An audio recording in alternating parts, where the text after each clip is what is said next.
அனைவருக்கும் வணக்கம். தலைப்பு கொன்றை வேந்தன். பாடல் எண்ணும் எழுத்தும் கண்ணெனத்தகும். அழகர்குளம் அப்படிங்கிற கிராமத்துல குமார் சீதா தம்பதியர்கள் வாழ்ந்து வந்தாங்க. அவங்களுக்கு இனியா இனியன் அப்படிங்கிற 2 அழகான குழந்தைங்க இருந்தாங்க. இனியா 8வது வகுப்பும் இனியன் 5ஆம் வகுப்பு படிச்சாங்க. இனியா படிப்புல சிறந்தவன், ரொம்ப நல்லா படிப்பா, எல்லா பாடங்களும் நல்ல மதிப்பெண் எடுப்பா, வீட்டு பாடங்கள்லாம் அன்னன்னைக்கே முடிச்சிருவா. இனியன் படிப்புல கொஞ்சம் சோம்பல், கொடுக்குற பாடத்தை ஒழுங்கா முடிக்க மாட்டான், நல்லா படிக்க மாட்டான். அவனது பெற்றோர்களும் ஆசிரியரும் இனியனை எவ்வளவு சொல்லி பார்த்தாலும் இனியன் சரிவர படிப்பதே இல்லை. என்ன செய்வதென்று தெரியாமல் அவங்க அப்பாவும் அம்மாவும் யோசிச்சுட்டு இருந்தாங்க. அப்போ இனியா அவங்க அப்பாவிடம் ஒரு யோசனை சொன்னான். அது போல அப்பாவும் இனியாவும் செயல்பட ஆரம்பிச்சாங்க. அந்த இனியாவோட யோசனைப்படி அப்பா இனியனை கூப்பிட்டு, இனியா நாளைக்கு நம்ம நகரத்துக்கு போகிறோம், அங்கே சில இடங்களை நம்ம சுற்றி பார்த்துட்டு வரலாம் அப்படின்னு சொன்னாங்க. இனியனுக்கு ஒரே மகிழ்ச்சி. ஆனால் அப்பா அங்கே தான் ஒரு தடை போட்டாங்க. நான் ஒரு நிபந்தனை சொல்லுவேன், அதான் நீ கடைப்பிடிக்கணும் அப்படின்னு சொன்னாங்க. இனியனும் என்னென்னு பயந்துட்டே கேட்கும் போது, நாளைக்கு வீட்டிலேருந்து வெளியில் கிளம்பும் போது நான் எங்கெல்லாம் போகிறேனோ அங்கே போகிறதுக்கான பேருந்து நீ தான் எடுத்து கூட்டி படித்து நம்ம எங்கே போகணும் அப்படின்னு சொல்கிறத நீ தான் சொல்லணும்.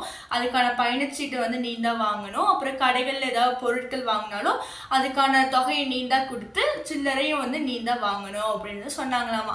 இனி எனக்கு ஒரே பயமாயிருச்சாமா. இருந்தாலும் நகரத்தை சுற்றி பார்க்கணும் அப்படிங்கிற ஒரு ஆர்வத்துல ஆரிய மனதோட சரின்னு சொல்லி ஒத்துக்கிட்டானாமா. மறுநாள் அவங்க அப்பா இனியா மூவரும் நகரத்துக்கு கிளம்புனாங்களாமா. அவங்க அம்மாவும் மூவரையும் அனுப்பிச்சு வச்சாங்களாமா. முதல்ல ஒரு கடைக்கு சென்று இனியனை அவங்க அப்பா பழம் வாங்க சொன்னாங்களாமா. அவங்க அப்பா இனியனிடம் 100 ரூபா கொடுத்தாங்களாமா.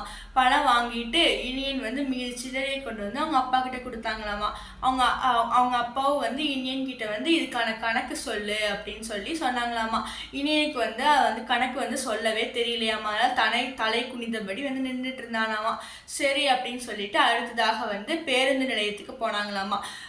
அங்க அப்பா இனியனை நம்ம செல்ல வேண்டிய இடத்துக்கான பேரை படிச்சு அந்த பேருந்துல எங்களெல்லாம் கூட்டிட்டு போ அப்படின்னு சொல்லி அவங்க அப்பா சொன்னாங்களாமா.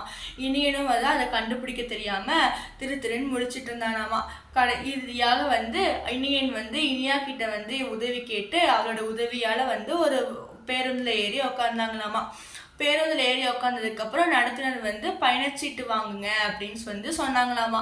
அவங்க அப்பாவும் இனியன் கிட்ட 50 ரூபாயை கொடுத்து, இந்தா இனியா பயணச்சீட்டு 3 பேருக்கு வாங்கு அப்படின்னு சொன்னாங்களாமா. அவங்க இனியனும் பயணச்சீட்டு வாங்கிட்டு மீதி சில்லறையை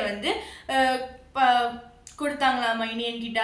இனியன் அதை அப்பா கிட்ட கொடுத்துட்டு கொடுக்கும்போது அப்பா இனியன் கேட்டாங்களாமா, இதுக்கான விளக்கத்தை கொடு, இதுக்கான கணக்கு என்ன அப்படின்னு கேட்டாங்களாமா. இனியனும் அது தெரியாம திருன்னு முடிச்சிட்டு இருந்தானாமா. பிறகு அதை இனியா வாங்கி பார்க்கும்போது அதுல 10 ரூபா குறைஞ்சிருந்ததாமா. அதை அப்பா கிட்ட சொன்னதும் அப்பாவும் நடத்துனரிடம் கேட்டாங்களாமா, என்ன 10 ரூபா குறைஞ்சிருக்கு அப்படின்னு சொல்லி கேட்டாங்களாமா. அதுக்கு நடத்துனர் எனக்கு சில்லறை இல்லாதனால உங்களுக்கு கொடுக்கல, நான் சில்லறை வந்தது உங்ககிட்ட கொடுக்குறேன் அப்படின்னு சொல்லி சொன்னாங்களாமா. அப்பதான் அப்பா இனியன் கிட்ட சொன்னாங்களாமா, பாத்தியா உனக்கு கணக்கு தெரியாதனால உனக்கு எவ்வளோ சில்லறை வாங்கணுன்னே தெரியல. நடத்துனரும் நீ கேட்காம இருந்தாலும் நடத்துனர் உங்ககிட்ட கொடுத்துருக்க மாட்டாங்க. இப்போ புரிஞ்சுதா உனக்கு கணக்கு எவ்வளோ முக்கியம் அப்படின்னு சொல்லி புரிஞ்சுதா அப்படின்னு சொல்லி அப்பா இனியன் கிட்ட கேட்டாங்களாமா. இனியனும் தலை குனிஞ்ச மாதிரியே உட்காந்துருந்தானாமா. பிறகு அப்பா இனியனும் மூவரும் வீட்டுக்கு வந்தாங்களாமா.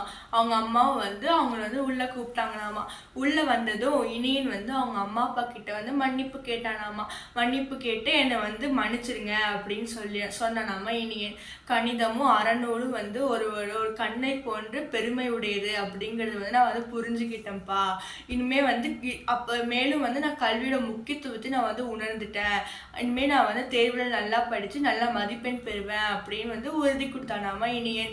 இதை கேட்டு இனியாவும் ரொம்ப மகிழ்ந்தாளாமா.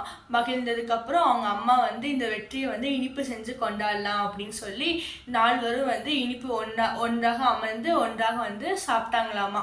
மகிழ்ச்சியா இருந்தாங்களாமா.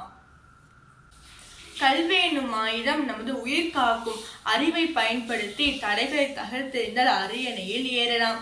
கல்வி என்னும் விதையை போட்டு நம்பிக்கை எனும் நீரை ஊற்றி தெளிவாக படித்து முயற்சி என்ற உரத்தை ஊட்டமாக அளித்தால் விருட்சமாக மரம் வளர்ந்து சுவையான கனியை பெறலாம். எண்ணும் எழுத்தும் கண்ணெனத்தகும் என்பதற்கு இக்கதை சான்றாக அமைகிறது. நன்றி.